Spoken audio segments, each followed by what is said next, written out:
klank reg, en goed hoor.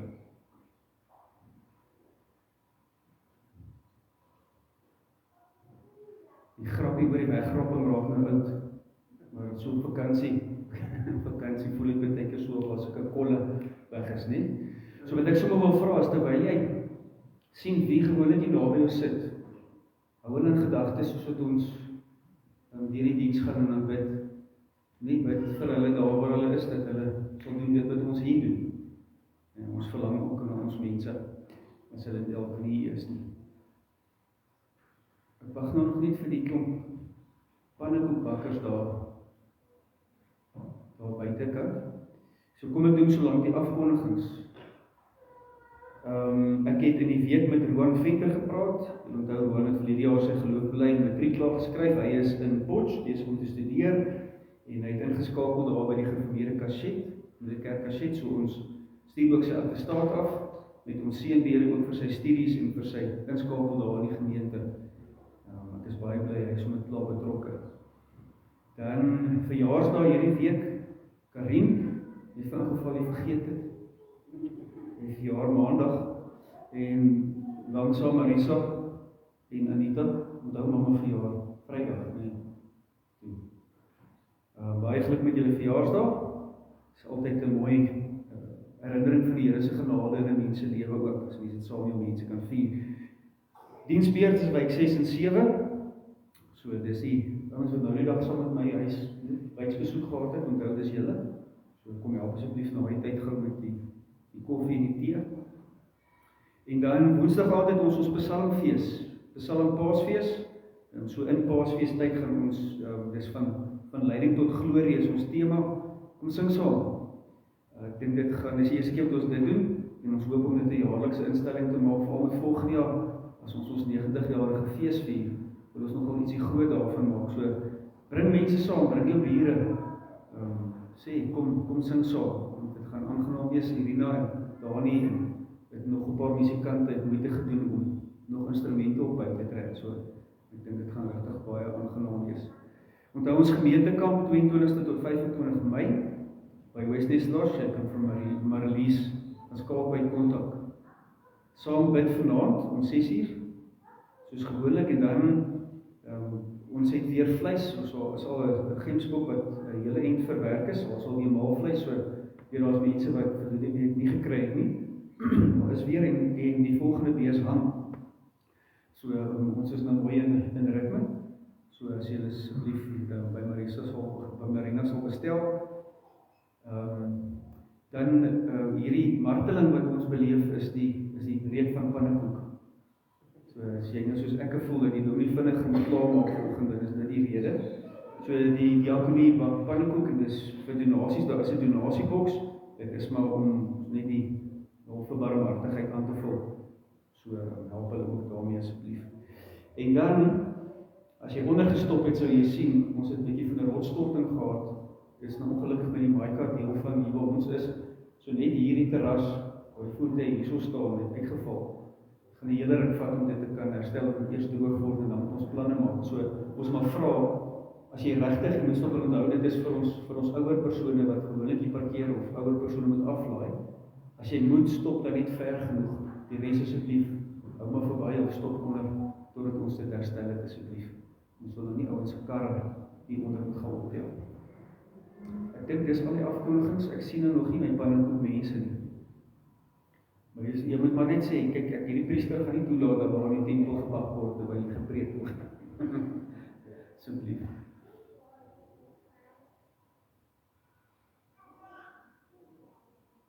Is daar enige ander meelewing, terwyl ons nou op 'n ander manier begin vandag, enige ander meelewing wat julle onder ons aandag opbring?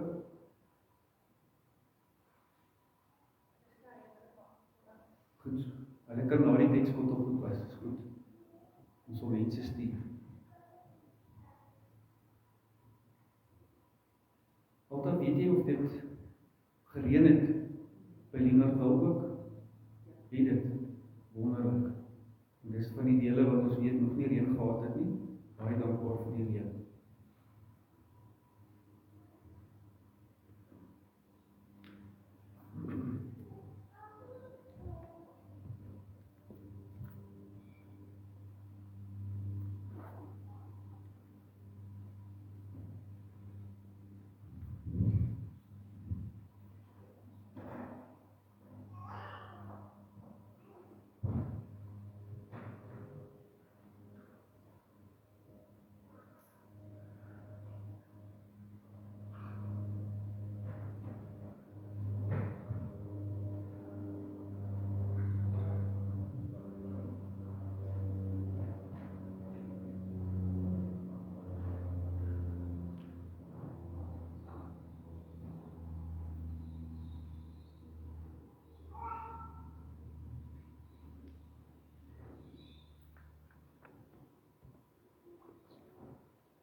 Ons begin ons harte ook rig op die Here. Ons doen dit met Psalm 67.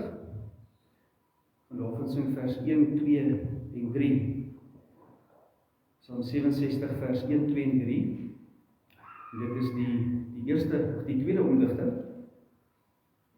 Ons roep die Here hier op en mag God verskyn in sy genade. Mag hy ons red, mag hy ons seën, mag hy bekend word vir sy dade dwars oor die ganse aarde heen. Dis hoekom ons by mekaar is onthou die Here, sy einddoel was nooit die kerk nie. Sy einddoel is sy koninkryk. Hy roep 'n kerk, dis ek en jy, om die evangelie te verkondig, om sy koninkryk te bou. Dis wat ons hier sing. Kom ons begin ons reg vanself te bou. Ons so sit, Psalm 67 vers 1, 2 en 3.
Psalm 62 sê, net by God vind ek rus, van hom kom my redding.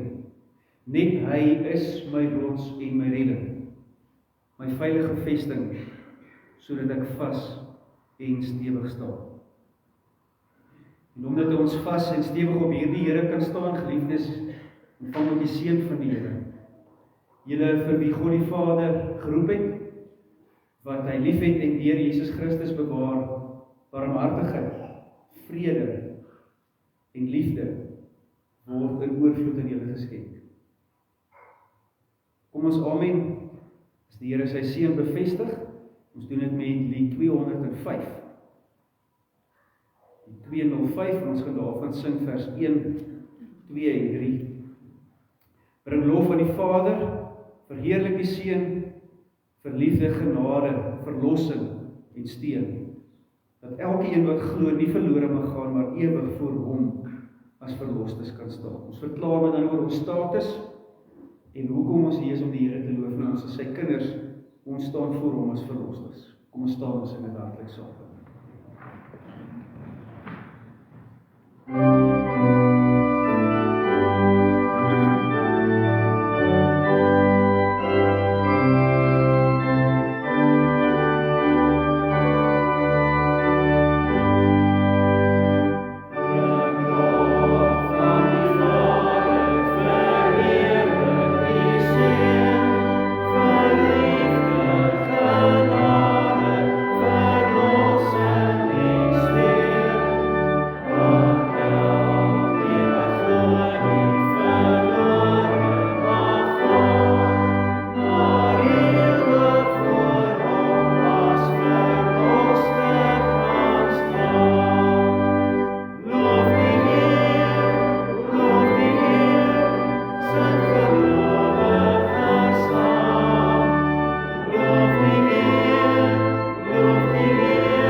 Geliefde, as jy vanoggend vry was in jou geloof, en daar het nie vanoggend bomme om jou geval, of jy is nie geforseer om vanoggend miskien een van 2 of 3 mense in 'n klein kamertjie te wees wat in jou fluisterstem die Here aanbid nie, hoe sou jy jou geloof bely? Wat sou jy wou sê? Mag ons vanoggend dit persoonlik doen, maar ook namens hulle wat vanoggend nie hulle geloof hardop kan bely nie, uit vrees vir vervolging. Ons het ook namens hulle doen in die kerk van die Here. So as jy kan, doen dit hardop saam met my. Ek glo in God die Vader, die Almagtige, die Skepper van hemel en aarde, en in Jesus Christus, sy enige gebore Seun, ons Here, wat ontvang is van die Heilige Gees, gebore uit die maagd Maria, wat gelei het onder Pontius Pilatus, gekruisig is, gesterf het en begrawe is, en wat die angste van die hel tot in die dood toe ondergaan het, wat op die derde dag opgestaan het uit die dood, opgevaar het na die hemel en sit aan die regterhand van God, die almagtige Vader, waarvandaan hy sal kom om die lewendes en die dooies te oordeel. Ek glo in die Heilige Gees. Ek glo aan 'n heilige, algemene Christelike kerk, die gemeenskap van die heiliges, die vergifnis van sondes, die opstanding van die liggaam en 'n ewige lewe. Julle kan gerus wees.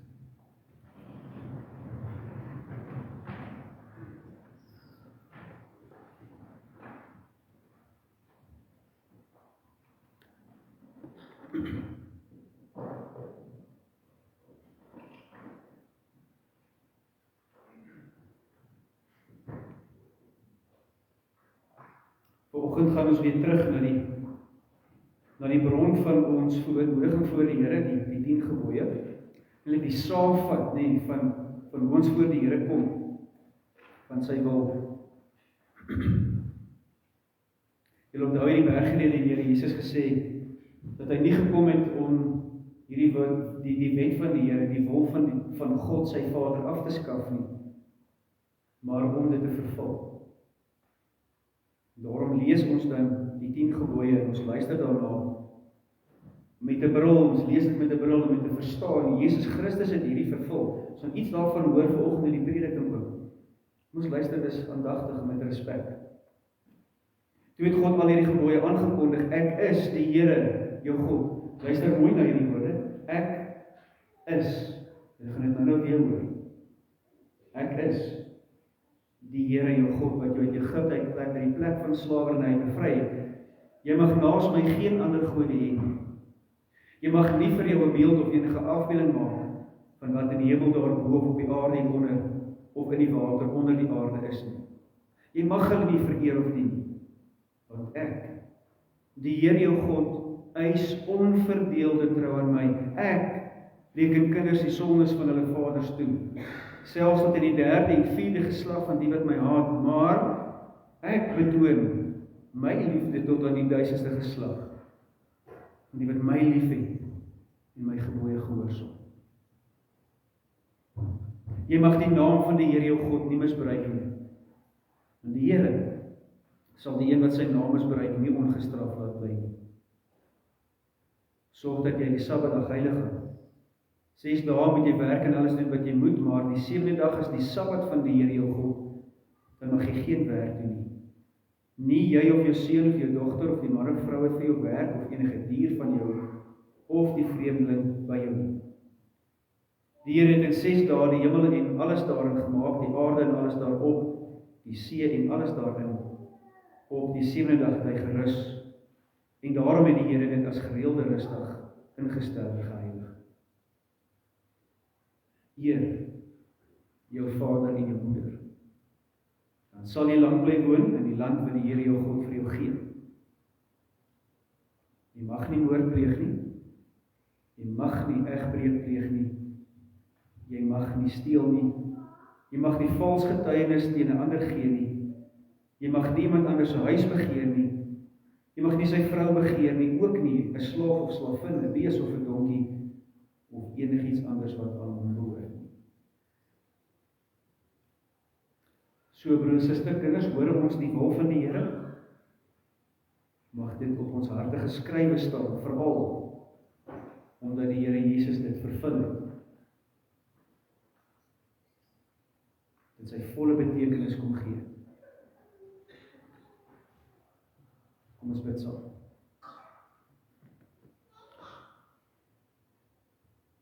Ons staan vanoggend voor die groot ek is.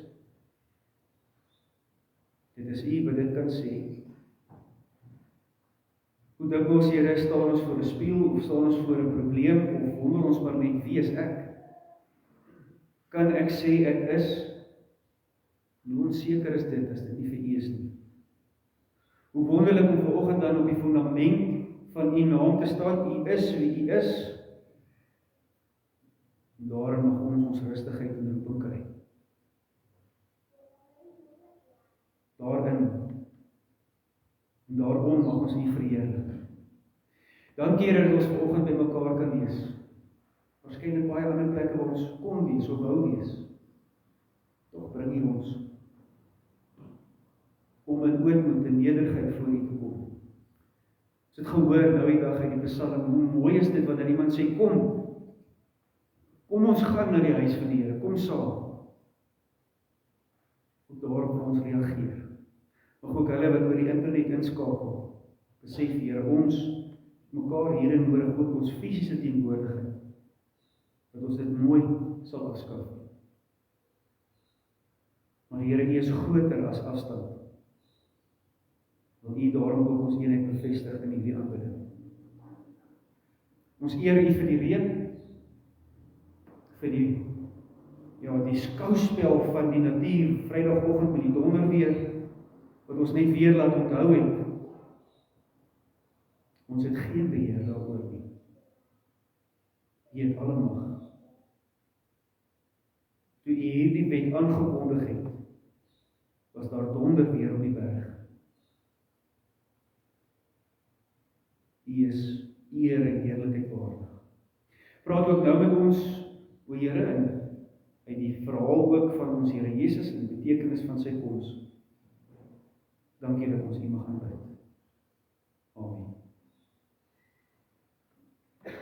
Liefdes, julle kan julle Bybels oopmaak so lank by Markus, die Evangelie volgens Markus, hoofstuk 14.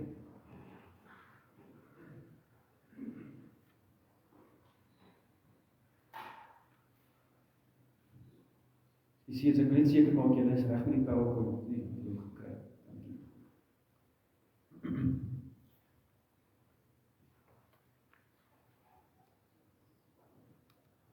Julle volgens die kerklike kalender is ons weer in Paastyd. Herdenk en onthou ons die fisiese lyding van ons Here Jesus. So hierdie is nou die voorafweek.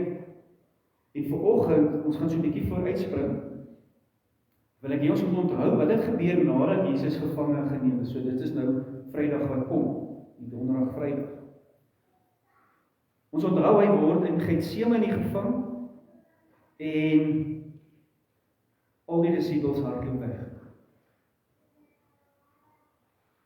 Nie een is dapper genoeg om te bly, hulle hardloop almal weg. En dan begin die eerste van 'n paar hofsaake, en wanneer die verskillende evangelies lees, dan gee hulle dit vir ons baie mooi weer. So kom ons luister wat gebeur in die vroeë oggend van Goeie Vrydag, wat ons nou Vrydag die Here wil gedenk. Markus hoofstuk 14, en ons luister daar vanaf vers 53. Hulle het Jesus weggelei na die hoëpriester toe. Die priesterhoofde en die familiehoofde en die skrifgeleerdes het almal daar saamgekom. Petrus het op 'n afstand agter hom aangegaan, tot binne in die binnehof van die hoëpriester se woning. Daar het hy hom saam met die wagte by die vuur gesit en warm gemaak. Die priesterhoofde en die hele Joodse raad het geprobeer om 'n aanklag teen Jesus te kry, om hom dood te maak, maar hulle het niks gekry nie. Baie mense het vals getuienis teen hom afgelê, maar die getuienis het nie ooreengestem nie. Sommige van hulle het na vore gekom en vals getuienis teen hom afgelê, deur te sê, ons het hom oorsê, ek sal hierdie tempel wat deur mense gemaak is vernietig en binne 3 dae 'n ander een bou wat nie deur mense gemaak is nie. Maar ook hieroor het hulle getuienis nie ooreengestem nie. Toe het die hoëpriester in die raad opgestaan en Jesus begin ondervra. Verweer jy jou glad nie, kinders? Verweer beteken verdedig, nie om vir jouself op te tree. Verdedig jy jou glad nie? Het hy gesê, wat van die getuienis wat hierdie mense teen jou inbring? Maar Jesus het niks gesê nie en hom glad nie verweer nie. Die hoëpriester het hom verder ondervra, is jy die Christus, die seun van hom aan wie die lof toe kom, het hy hom gevra. Ek is, het Jesus geantwoord. En, julle sal die seun van die mens sien, waar hy sit aan die regterhand van hom, wat magtig is, en wanneer hy kom, op die wolke van die hemel. Toe skeur die hoofpriester uit verontwaardiging sy klere en sê, waarvoor het ons nog getuienis nodig? Julle het die godslastering gehoor. Hoe lyk dit vir julle? Hulle het hom eenparig veroordeel. Hy verdien die dood. Party van hulle het begin om op hom te spoeg. Hulle het sy oë toegebind, om in die vuis geslaan en vir hom gesê, profeteer 'n bietjie. Ook die wagte het hom geklap, toe hulle hom wegvat. Dit is die woord van die Here.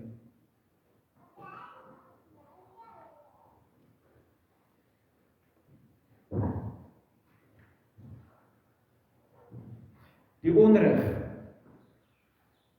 wat ons Here Jesus sy hele lewe, maar veral in hierdie tyd moes verduur, is eintlik onbeskryflik. Daar word maar gedeeltes daarvan vir ons deurgepen en mens dink, sjoe, kyk hier die klappe en die spoeg en die vals getuienis. Dit is maar net 'n gedeelte.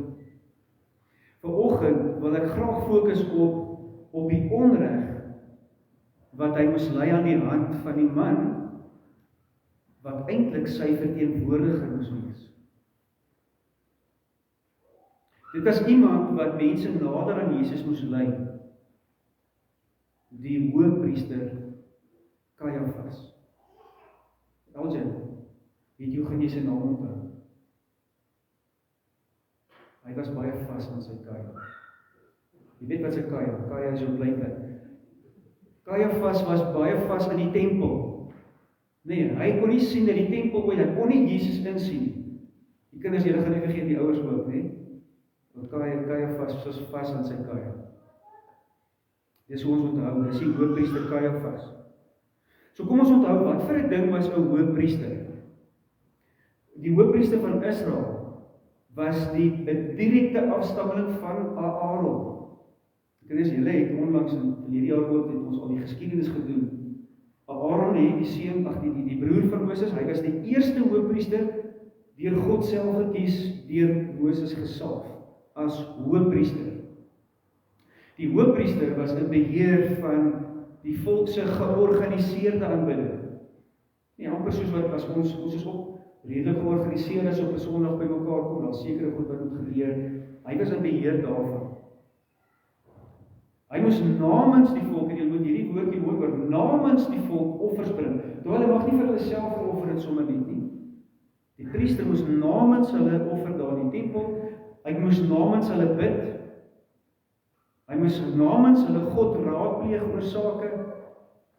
Namens hulle moes hy reg spreek. So as daar iets verkeerd was, al was 'n hofsaak, was hy een behalwe die koning, was hy een ou wat moes sê, luister, dit is reg en dit is verkeerd. Dis die hoëpriester. Hy moes ook 'n herinnering wees aan die volk van die heiligheid van God.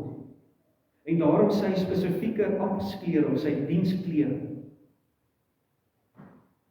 Hierdie klere moes sy verantwoordelikheid namens die volk en as 'n verteenwoordiger van God uitbeeld.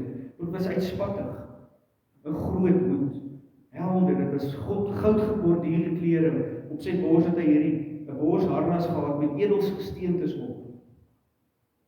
Op sy skouers moes hy ook klippies dra, 6, 12. Hy moes die volk op sy skouers dra. Hy het letterlik die name van die volk, elke stam, op sy bors en sy skouers gedra. So ons kan dus sê, en ons kan hom beskryf as 'n middelaar, iemand wat tussen God en die mense kom staan. Hy moes God verteenwoordig en hy moes die mense verteenwoordig. Goed, terug nou by die ou wat vas is aan sy kaja. Kajafas. Hy was van die langsdienende hoëpriesters in die geskiedenis. Eintlik moes 'n hoëpriester met die lot aangewys word vir daai jaar of daai seisoen. Maar Kajafas, hoor ons volgens geskiedenisskrywers, was bykans 18 jaar lank die hoëpriester. Buitengewoon uitsonderlik. Om dit reg te kry, sê die kenners, moes hy goeie verhoudinge gehad het met Herodes, koning van Galilea, ook met die Romeinse owerheid. En daarvoor moes hy natuurlik 'n klompie gunsies doen, uitsprake in hulle guns beslis ensovoorts. Ons lees die eerste keer in die evangelies van Kajafas in Johannes 11. In hierdie gebeurtenis het Jesus nou net vir Lazarus uit die dood opgewek, en dit het die skrifgeleerdes bang gemaak. Vir die eerste keer is daar openlike vyandigheid. Waarvoor is hulle bang? Hulle is bang dat die volk nou eerder vir Jesus gaan kies en hom gaan volg. Dit lyk my dit in elk geval gebeur. En dat die gemaklike lewe wat hulle gehad het, hierdie verhouding met Herodes en met die Romeinse regering, nou versteur gaan word. Want miskien gaan die Romeinse regering ingryp as hier nou 'n rebellie kom. Hulle het gedink Jesus is besig om vir hom soldate bymekaar te maak. Hulle was bang.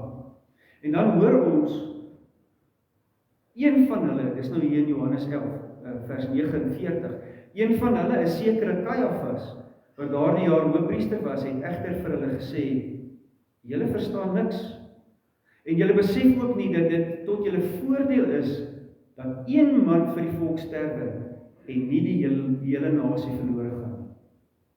Hoor julle mooi sy woorde?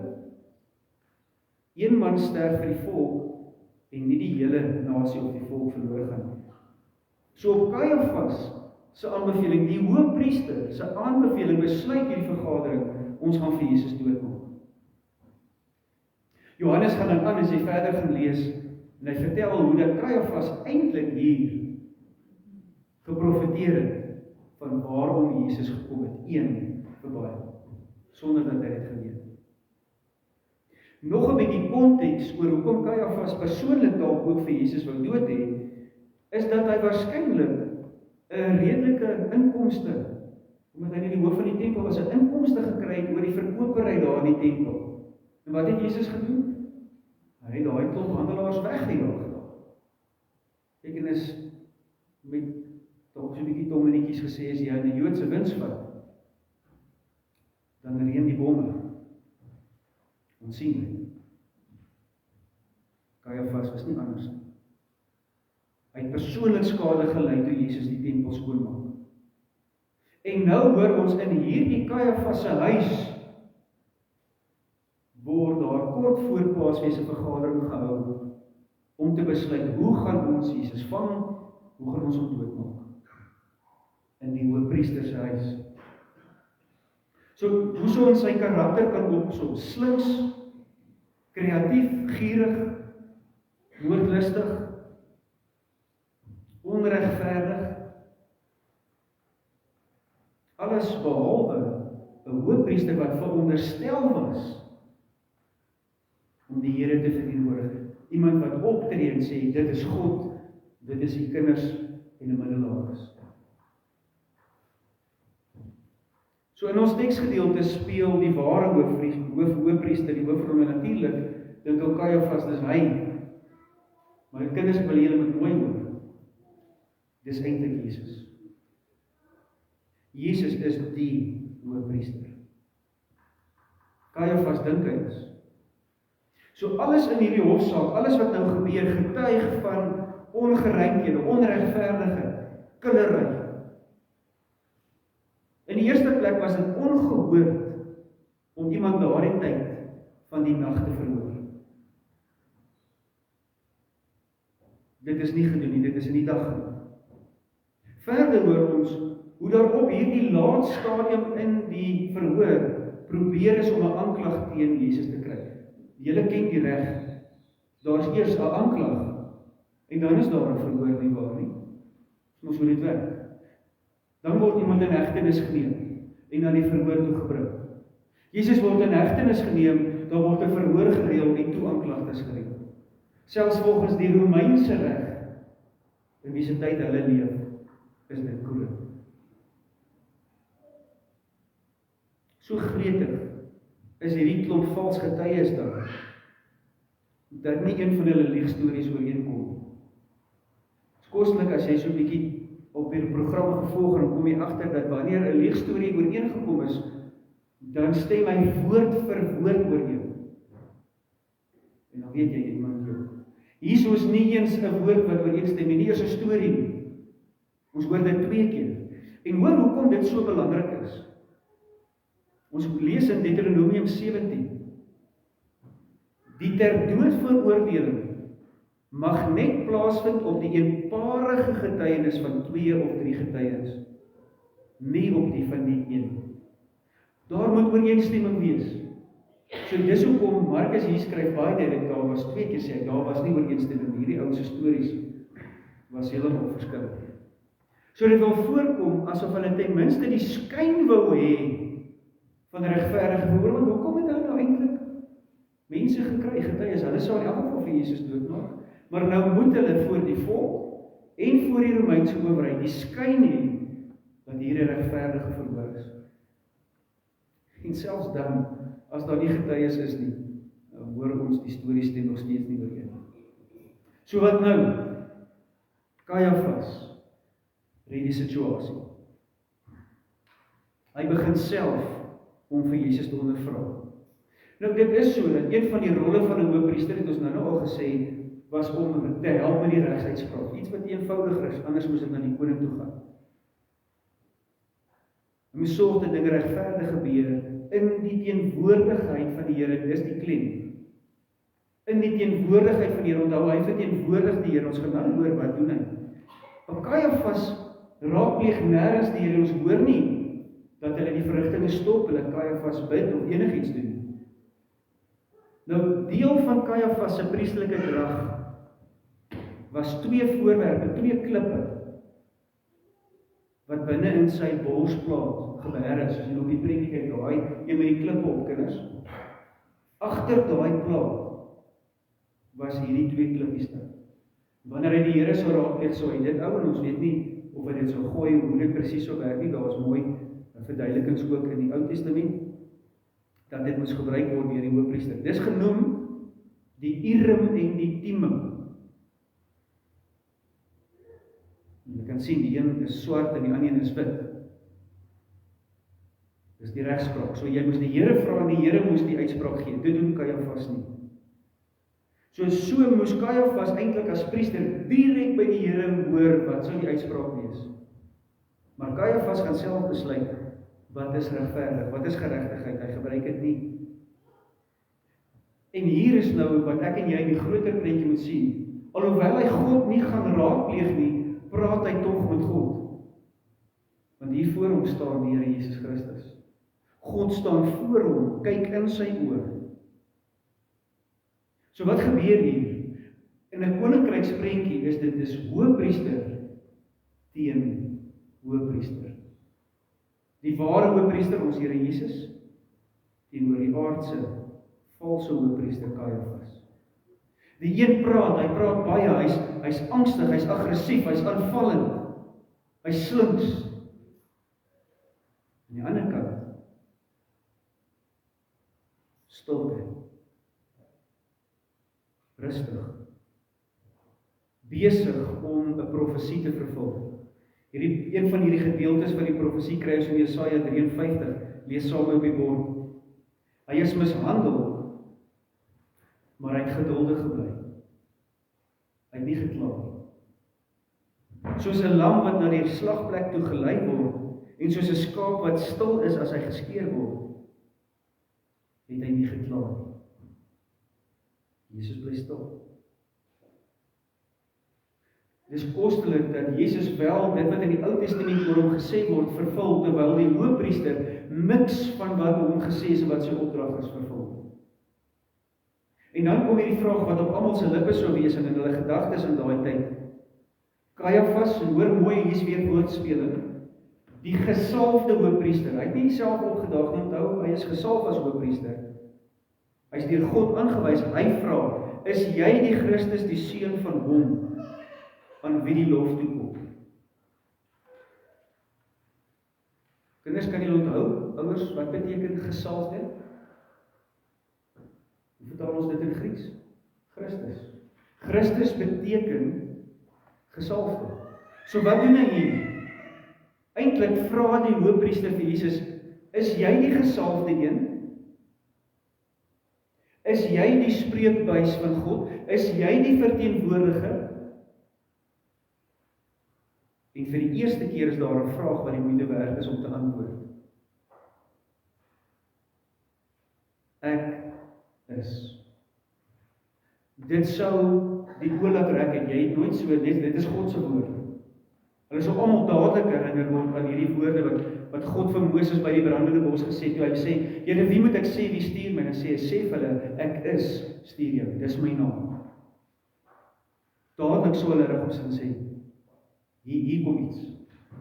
Ek is, sê Jesus. Onthou toe Jesus op die water aangeloop kom, op die see, en hulle is bang en hulle vra, wie is dit? Wat sê hy? Hy sê, dis ek. Ek is 'n bespeling op hierdie woorde. Ek is. Dis ek wat is. Presies hier sê dieselfde. En dan profeteer Jesus hierdie woorde uit Daniël 7 vers 13 oor homself. Hy maak dit op homself van toepassing. Hy sê, julle sal hom, met ander woorde, julle sal die ek is sien aan die regterhand van God en wanneer hy kom om te oordeel. Dis nie Jesus se eie woorde nie, hy haal woorde uit die Ou Testament wat hulle baie goed sou ken. Die enigste ware hoëpriester skeur sy hart hier voor hulle oop. Met hierdie woorde sê hy, dis hoekom ek gekom het. Hierdie is woorde wat nou sy lewe gaan kos. Maar wat ook ander se lewens sal red.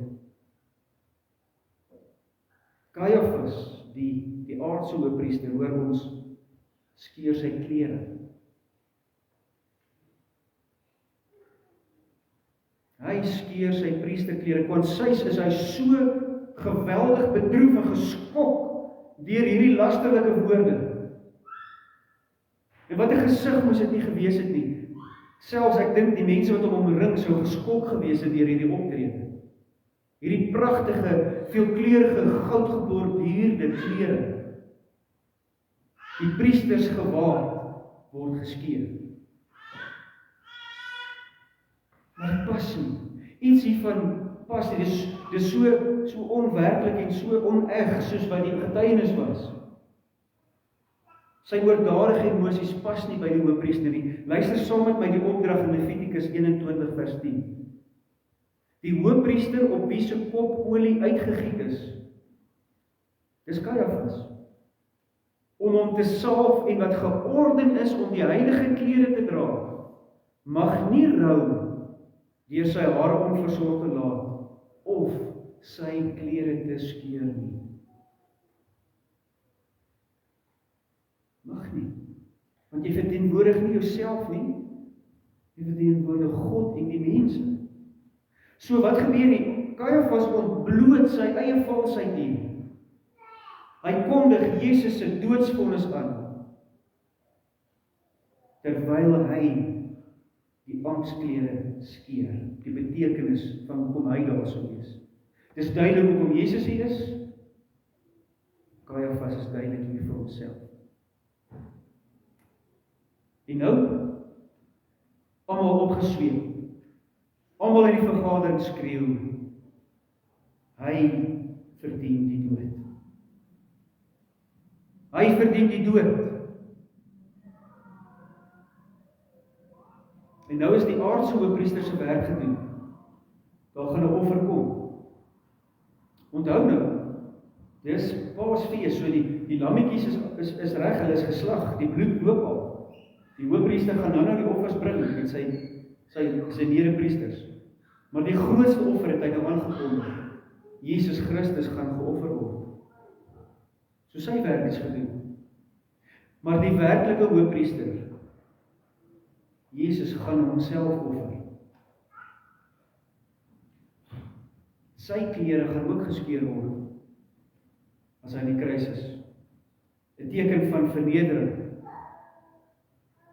maar ook 'n teken van sy liefde, sy toeganklikheid, sy oorwinning. Die feit dat hy nie net die volk op sy skouers en op sy bors dra nie, maar werklik op sy hart. So Kajafas het dit nou reg gekry.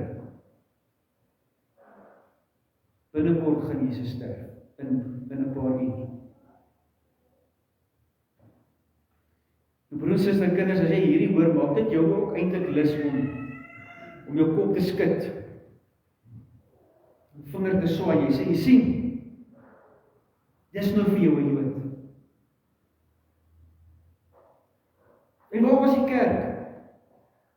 Hoe was dit moontlik dat die kerk van die tyd so 'n onbesonde, onregverdige daartoe loop? Sulke swak, goddelose mense in die Here se kerk. Sies.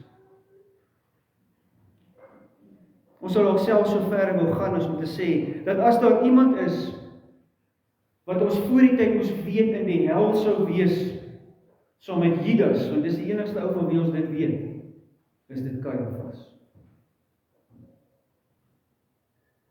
Jy sien hom daar met sy geskeurde klere, en hy is skuldig, sê jy. En ek en jy wil uitroep, nee, Kajafas verdien die dood. Oor wat hy hier gedoen het. En broers en susters, is net hier waar ek en jy die kop skuif moet maak, as gelowiges. As ons die ware betekenis van hierdie gebeure wil verstaan. Want dit is presies waarom hierdie moes gebeur. Nie sodat ons bloot maar net kan sien hoe korrup en hoe sondig Kajafas is nie. Ek en jy moet vanoggend besef, dit is oor my. Dit is oor my dat hierdie gebeur. Dis oor my sondes dat Jesus gekruisig is. Jy's daar voor die leiers van sy gemeente, van Jesus se gemeente, voor sy hoëpriester, voor sy tempel, dit wat oor hom moes vertel, word Jesus as die enigste ware hoëpriester bevestig. Nou word dit duidelik, hy is eintlik die hoëpriester waaroor dit nog altyd gegaan het.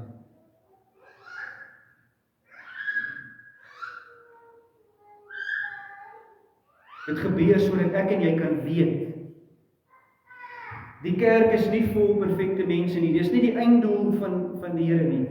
Dis vol gelowige, worstelende sondaars, wat hulle lewe in die Here soek.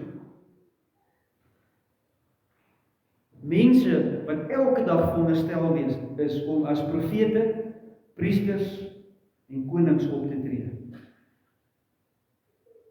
Veronderstel is, maar dit nie self kan regkry nie. Dis ek en jy. So hoe durf ek dan 'n vinger wys na Kajafas? Asof ek beter is. Dis eintlik maar so goed ek en jy staan daar.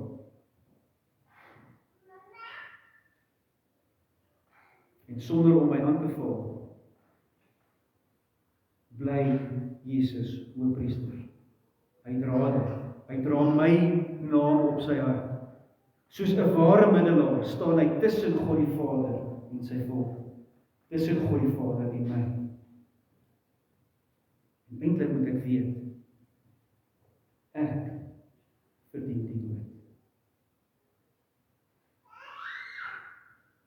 Ek verdien nie die dood.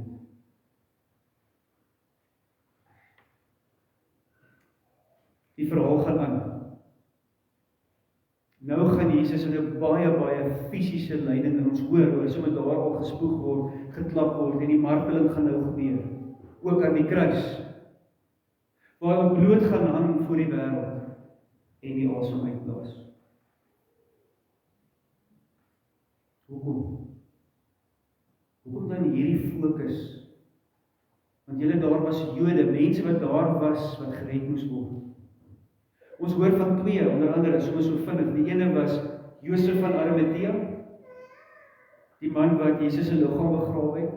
Ons hoor in die evangelies, hy het nie met die Sanhedrin saamgestem nie. Hy het nie met Kajafas saamgestem nie.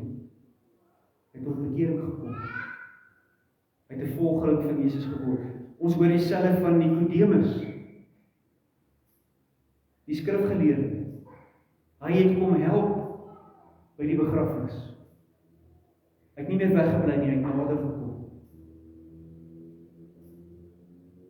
Jesus het nie gekom en hierdie storie vir ons laat opteken, sodat ek en jy nie kan kwaad wees vir hulle wat hom onskuldig verhoor het nie. Ja, dis verskriklik, maar dis nie hulle nie.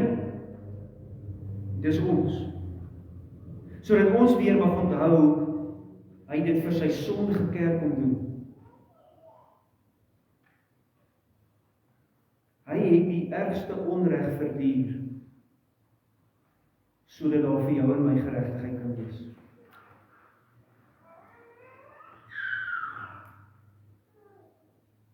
Wat beteken dit? Hierdie is nie net 'n geskiedenisstorie nie, hierdie gaan ook oor jou en my. Elke een wat glo, wat vasglo dat Jesus die enigste hoëpriester is. Elke hoëpriester, selfs Aaron, sy hoëpriesterskap het gewys op Jesus. Elkeen wat glo dat Jesus dus die ware hoëpriester is, dat hy regtig die seun van God die Vader is. Hier is die profesie uit Daniël 7. Hulle sal hom aan die regterhand van God sien sit. Hier is ons troos. Waar? Op die troon. Ook as koning waar hy regeer. Die ander, hulle wat nie in hom wil glo nie, hulle wat hom nie wil aanvaar nie, hulle sal hom ook sien. Maar as regter. En hulle sal verskeur wees. Hulle sal besef, hulle name is nie op sy hart nie. Hy het nie vir hulle gesterf nie. Vir hierdie week, soos wat ons dan beweeg, 'n goeie Vrydag en Opstanding Sondag, gaan dan nou in hierdie week onthou dat ek en jy skuldig is aan die bloed van Jesus. Ek en jy is skuldig aan sy bloed. Maar onthou ook, hy het dit vrywillig gedoen. Sodat sy kerk, sodat ek en jy mag weet hoe geweldig groot sy liefde is vir ons. Sodat ek en jy kan hoor hoe hy sê, ek is. Hy het nie klein klippies op sy skouers en op sy bors nodig om hom aan ons te herinner. En ons hoor in Openbaring, aan elke een van julle sal ek 'n klippie gee met 'n nuwe naam daarop geskryf. Jy hoor dan my. Hy het nog nader, hy het ons letterlik met sy lyf gedra. Hy het ons onthou. Hy het ons gered. En dis hoekom hy weer kom, soos wat hy hier profeteer. So omdat ons volgelinge van Jesus geword het deur die werking van die Heilige Gees, word ek en jy deur hierdie selfde Gees gesalf as priesters.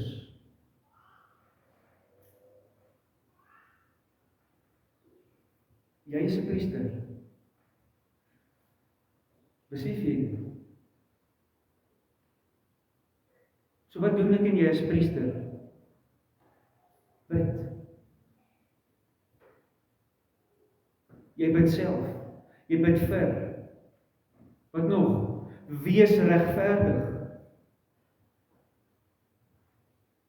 Wys die enigste ware hoëpriester uit, verteenwoordig hom. In die manier hoe jy hom volg. En die manier hoe jy hom nie miskyk vir wat hy vir jou en aan jou en my kon doen het. Want jou en my hoëpriester het ook die voorhangsel van die tempel geskeur van bo na onder.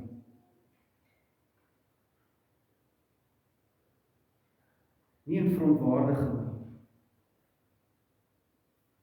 Nie omdat hy die wêreld wou bykom nie, maar omdat hy die wêreld wou red. Hy verteenwoordig self ons verlossing voor die Vader. En omdat die voorhangsel geskeur is, daar is geen skeiding meer nie. Die tempel is oop, God is op straat, tussen sy kinders, besig met hulle. Wees bly en juig.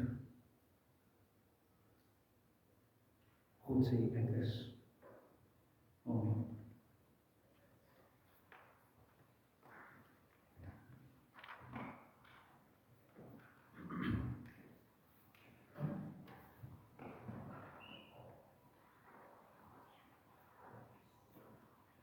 Kom ons sing.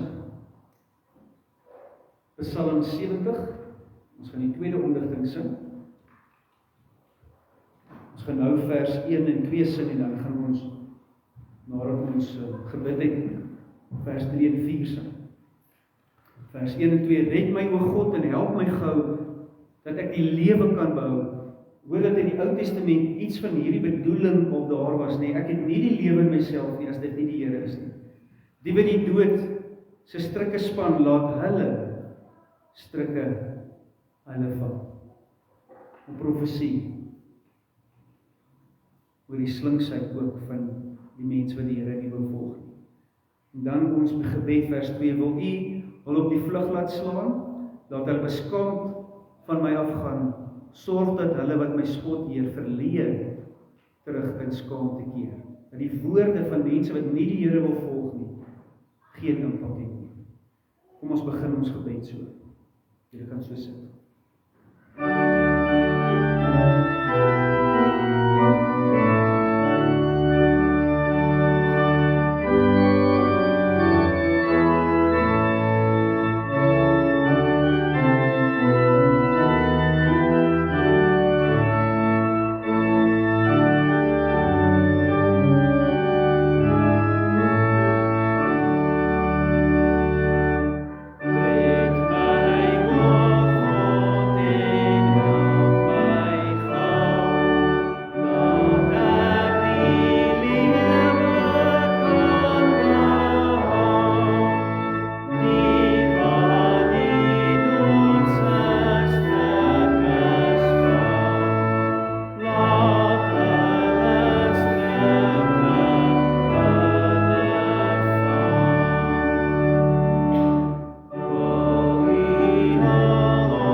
Here, ons kom na U vanoggend, want mense se woorde kan ons nogal skud,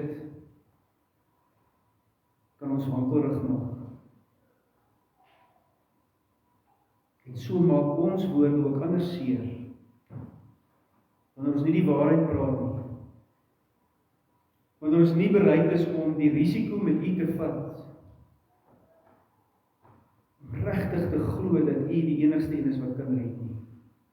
Soos nou gesing, dis net U wat my lewe kan behou. En tog, wanneer die moeilikheid kom, dan dink ons eie stilte, ons eie vernuf, kan ons red. Maar Here, ons wil op U vertrou. Ons het in die psalms gehoor en die pelgrimsliedere tot nou, hulle wat op die Here vertrou, hulle is standvastig.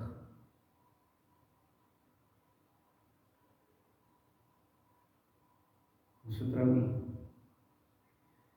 Here, ons diepe vertroue lyk maar soos die disippels sin.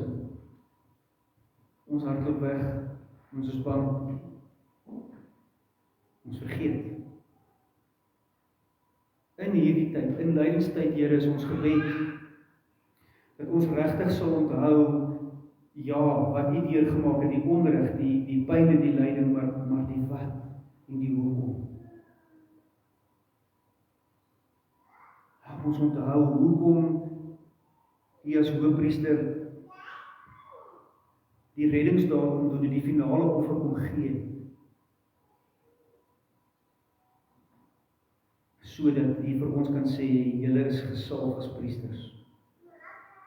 So in hierdie week, Here, as ons hoor hoe die wêreld te kere gaan, oor hasies wat eiers lê, oor rotkrosbands, oor vakansie, dat ons as priesters sal optree en die waarheid sal neersit. Dat ons bereid sal wees om die onreg te verdra en te verduur, Dat ons nie so bang wees om die onreg wat op die oomblik in hierdie oorloë aan die gang is in die wêreld aan te spreek.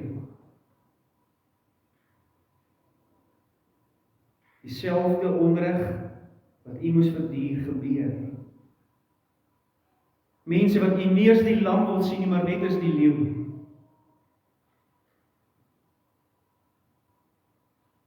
Mense wat nie besef dat u sê die leeu en die lam sal langs mekaar lê in u geregtigheid. Ons bid daarom, Here, vir die plekke waar daar hierdie geweldige konflik is. Ons bid, Here, vir magsmisbruik, wil u grootheid daarin wys. En terwyl dit gebeur, u kinders op hierdie oomblik in Libanon en in Gaza en in Palestina en in Iran, oral daar rondom, dat u kinders wat daar leef, vas sal hou aan die groot ek is. My Here is, en in hom sal ek my troos kry. Hoor ons gebede vir hulle, versterk hulle geloof, o Here. Hoor ook hulle gebede vir ons. Mag ons, vir dit waarvoor hulle bereid is om te sterf, mag ons bereid wees om daarvoor te lewe. En u geregtigheid te soek. Mag ons lewens dan heilige offers wees wat vir u aanneemlik is. Neem my lewe, laat dit Heer u gewy wees, meer en meer en meer.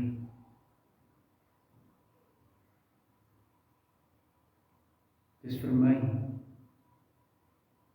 dat u daar gehad het.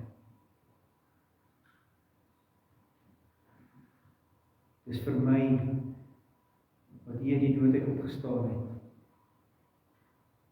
Dit is vir my vir wie u bid op hierdie oomblik.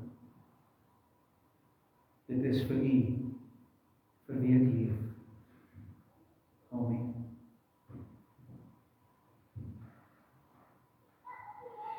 Daar is nog geleentheid vir ons lief en eet. En ek weet, dis lekker om jou te sien. Baie sterkte ook nog vir die toetse en alles wat uitspeel verder. Dankie ook vir die gesindheid en die manier hoe jy hierdie beproewing deurgaan. Nou, jy is vir ons ook hier in 'n voorbeeld. Sien, is daar enige ander lief en leed net gehoor? Ek het die bevoorregte posisie om te weet ook van julle persoonlike lief en leed, so ons dra ook dit aan die Here op.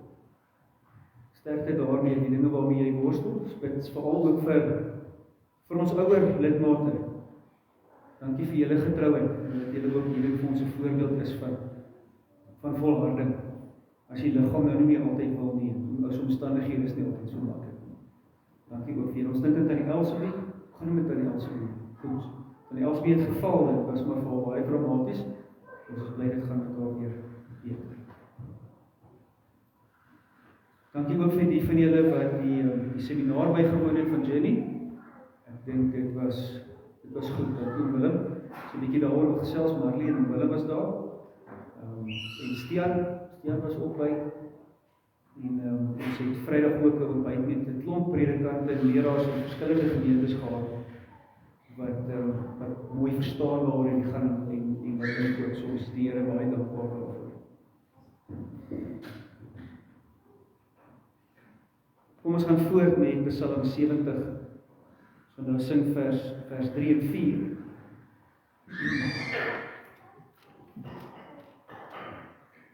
Laat wie u soek.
die Here Jesus Christus, en die liefde van God die Vader en die gemeenskap met die Heilige Gees sal met julle elkeen wees en bly.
Onthou asseblief, Woensdag aand 7uur, Psalmfees.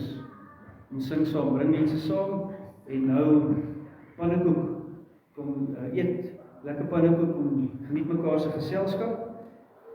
Die naweekse dienste donderdag aand, onthou ons by Windhoek Suid, dink is ook 7uur, Marina, help gaan die tyd, is dit 7uur? Dink so, 7uur, en dan Sondag ook by hulle, so gesamentlike dienste by hulle, oor Paasnaweek. Hoop om julle daar te sien. Mooi weer.